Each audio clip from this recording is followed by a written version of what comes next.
আরও কিছু খবর নিয়ে এখন একটি desk report. Ahsanullah university of science and টেকনোলজির 12তম সমাবর্তন সম্পন্ন হয়েছে। বিকালে পূর্বাচলে বাংলাদেশ চায়না ফ্রেন্ডশিপ এক্সিবিশন সেন্টারে এই সমাবর্তন হয়। এতে প্রধান অতিথি হিসেবে উপস্থিত ছিলেন অন্তর্বর্তীকালীন সরকারের অর্থ, বিজ্ঞান ও প্রযুক্তি উপদেষ্টা ডক্টর সালেউদ্দিন আহমেদ। আরও উপস্থিত ছিলেন ব্র্যাক বিশ্ববিদ্যালয়ের সাবেক উপাচার্য ডক্টর আইনুন নিশাত, আহসানউল্লাহ ইউনিভার্সিটির চেয়ারম্যান প্রফেসর ডক্টর গোলাম রহমান ও উপাচার্য প্রফেসর ডক্টর আশরাফুল হক সহ বিশিষ্ট নাগরিক, শিক্ষক, অভিভাবক ও শিক্ষার্থীরা।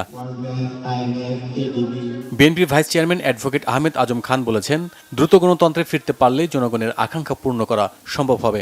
মুক্তিযুদ্ধের বাংলাদেশ হবে গণতন্ত্রের বাংলাদেশ।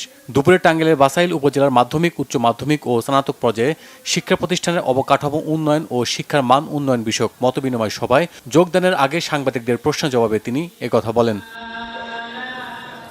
কক্সবাজারের উখিয়া রোহিঙ্গা ক্যাম্প পরিদর্শন করেছেন ঢাকায় সংযুক্ত আরব আমিরাত দূতাবাসের প্রতিনিধি দল। এ সময় তারা বলেন, আশ্রিত রোহিঙ্গাদের প্রত্যাবাসনে বাংলাদেশের পাশে থাকবে আরব আমিরাত। মিয়ানমারের আরাকানে জান্তা বাহিনীর নির্যাতনের শিকার বিপুল সংখ্যক রোহিঙ্গা শরণার্থীকে আশ্রয় দিয়ে বাংলাদেশ যে মানবিকতার পরিচয় দিয়েছে তা বিশ্বে নজিরবিহীন। দুপুরে কক্সবাজারের উখিয়ার কুতুপালং ৩ নং ক্যাম্প পরিদর্শন শেষে প্রতিনিধি দল এসব বলেন। সেমিস্টার বাংলা গানের উৎসব হয়েছে প্রাইম ইউনিভার্সিটিতে। বাংলা বিভাগের আয়োজনে জাতীয় সঙ্গীতের মাধ্যমে অনুষ্ঠানটি শুরু করা হয়। এতে উপস্থিত ছিলেন ইউনিভার্সিটির ভারপ্রাপ্ত উপাচার্য প্রফেসর ডক্টর আব্দুর রহমান। সভাপতিত্ব করেন বাংলা বিভাগের বিভাগীয় প্রধান ডক্টর রকিবুল হাসান।